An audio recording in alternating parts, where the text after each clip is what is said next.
Good morning, everyone.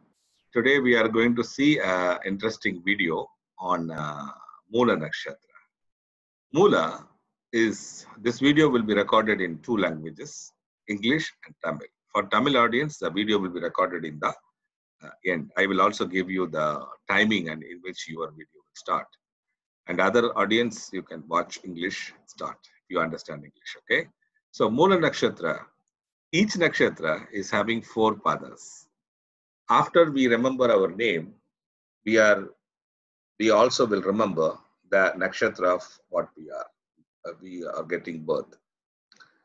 So why this nakshatra of moon is given such an importance? Because whenever we say the nakshatra, usually it is a moon's nakshatra at the time of our birth. Why we are taking moon? Moon we are taking because moon means swa. Swa means self. That is why our nakshatras of moon are taken for giving it to archana or when we are going for doing prayers, etc. Because the nakshatras, out of the five elements, the nakshatra is ruled by Saturn, and the Saturn is the karma. So hence, we are actually praying our God for giving a good mind and clarity for reaching and finishing our karma in good spirit. That is the purpose why we have to remember our nakshatras, and the nakshatras always denote what our mind wants. And whatever our mind wants, we will do that activity without any hesitation. So today we are going to see the Mula's first pada. Mula's first pada, what sages have said. It is not my theory anyway, okay? These are all sages what they have said. So Moon's first pada is all about the person who is an enjoyer. The person is an enjoyer. Okay. So I am going to show you how to learn nakshatras by reading a chart.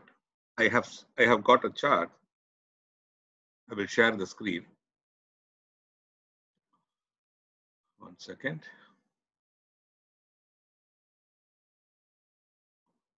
Okay, you see that you can now see this thing, right? Okay. Take the star. Okay. So, okay. One moment. I will.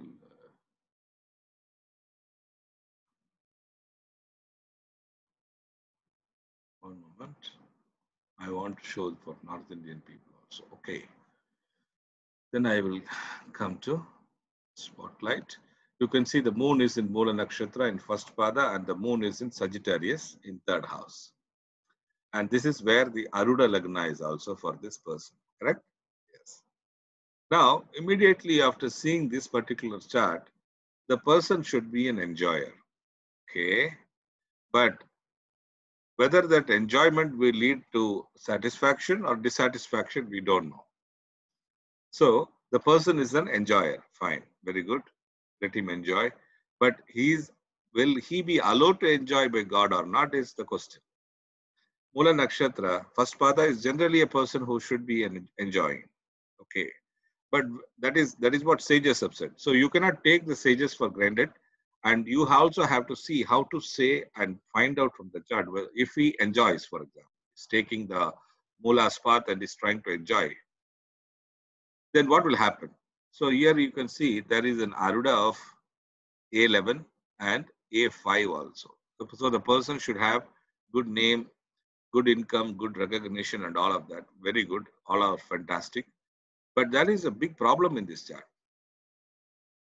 Despite all that, the native, the moment I have seen the chart, I have said that despite these all things are good, there will be a problems of reversal and you will be ended up in depths, and thereafter there will be pain in your life. And the person also had when he tried to meet any astrologer, he also used to say that I have a lot of debts, I have lost everything in my life, etc., etc., etc. So he also had said that my family had collapsed, my marital life has been in a trouble. I also had lost my finances.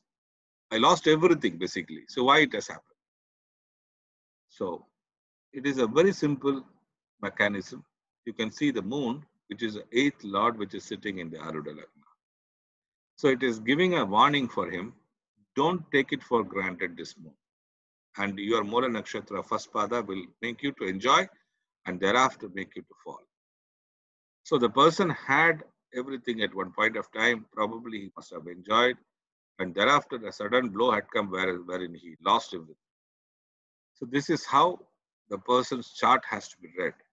Because you see the 8th Lord moon is the Marana Karaka in the Aruda Lagna. What will happen? Everything will collapse on one fine morning.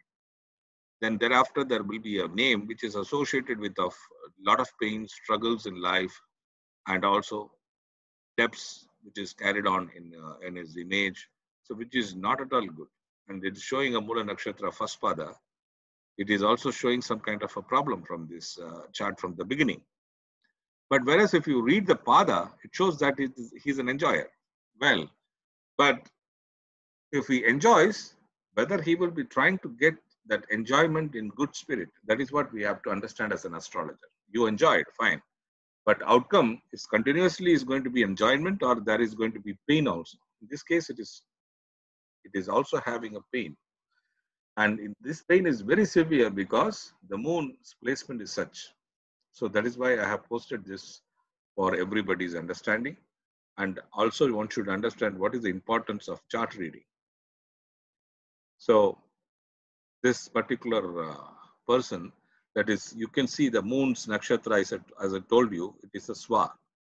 So when the swa, that is self, is associated in such a aruda, the person will have a lot of pain and struggle in life.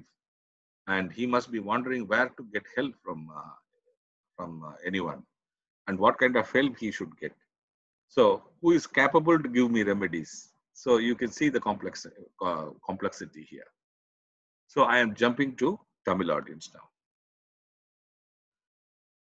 Before completing, I am going to give you all the padas and results. But while reading, you should also be very careful in how you apply the reading. Otherwise, this is the first one is actually a generic term. The enjoyment is a general term.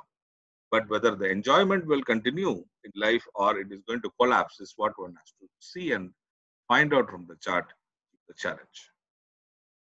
வணக்கம் நண்பர்களே, இன்னைக்கு நம்ம பார்க்க போறது மூல நட்சத்திரத்தின் முதல் பாதத்தில் இருக்கக்கூடிய ஒரு ஜாதகத்தை பார்க்க போறோம்.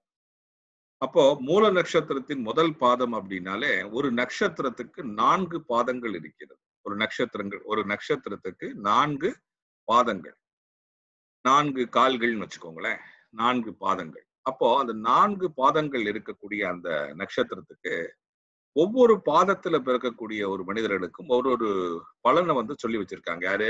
பெரிய முனிவர்கள், நம்மளுடைய ரிஷிகள் எல்லாம் சொல்லிட்டு போயிருக்காங்க.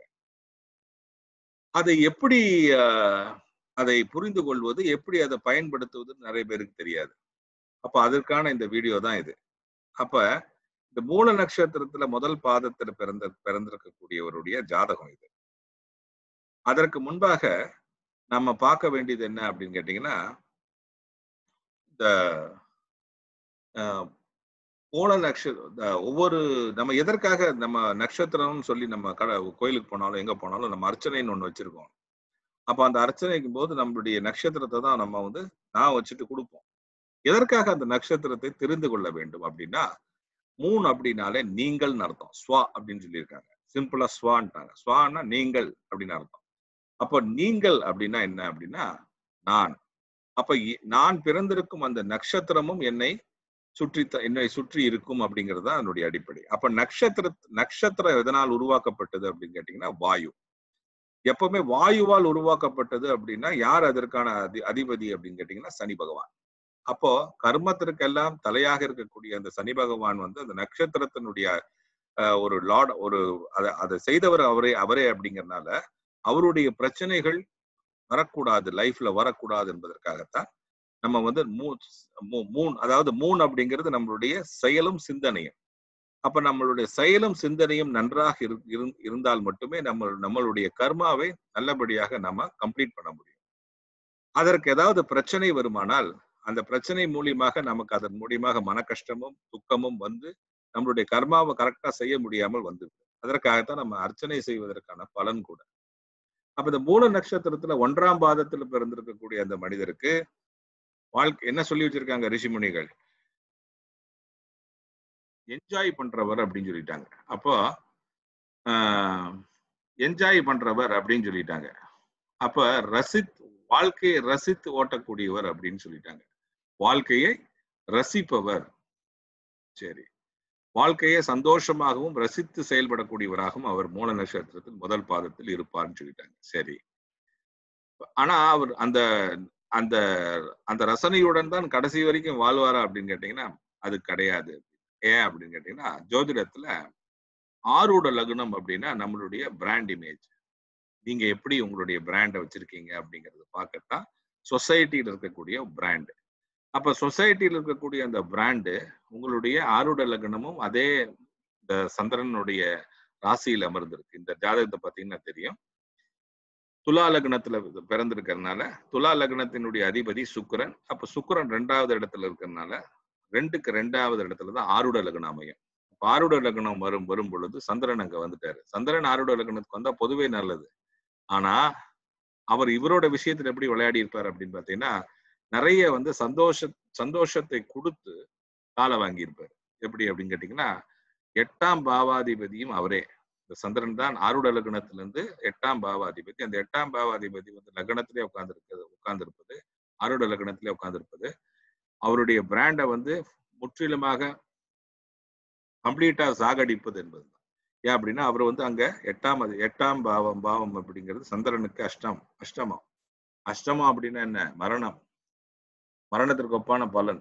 அப்ப அந்த மரணத்துக்கு ஒப்பான பலனை அந்த ஆரூடத்திற்கு வழங்குவார் என்றால் அவருக்கு எந்த மாதிரியான பிரச்சனைகள் எல்லாம் வரக்கூடும்.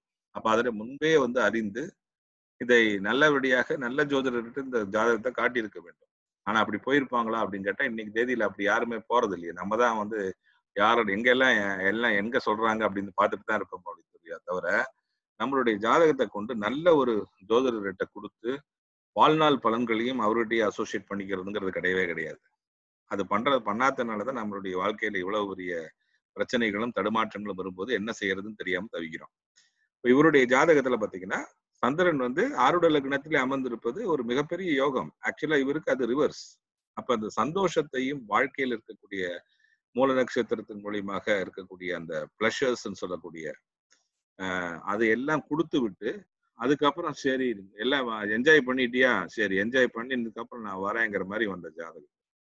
அப்ப இந்த என்ஜாய்மெண்ட்டையும் கொடுத்துட்டாரு, அனுபவி அப்படின்னு கொடுத்துட்டு அனுபவிக்க கொடுத்ததெல்லாம் பூரா பிடிங்கிறது திரும்பி. அப்ப எவ்வளவு மிகப்பெரிய ஒரு வேதனை.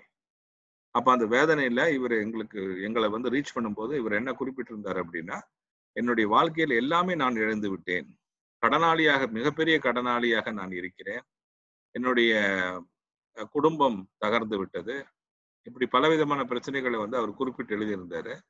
அப்ப இந்த ஜாதகத்தை சரி எடுத்து ஆய்வு பண்ணுவோமேன்னு பார்க்கும் பொழுது அந்த மூல நட்சத்திரத்தின் முதல் பாதம் கண்ணுக்கு வந்தது. அது மட்டும் இல்லாமல் ஆரூட லக்னம் கண்ணுக்கு வந்தது. அது மட்டும் இல்லாமல் 8ஆம் பாவாதிபதி ஆரூட சக்கரத்திலிருந்து 8ஆம் பாவாதிபதி ஆரூடத்திலே அமர்ந்திருப்பது கண்ணுக்கு வந்தது.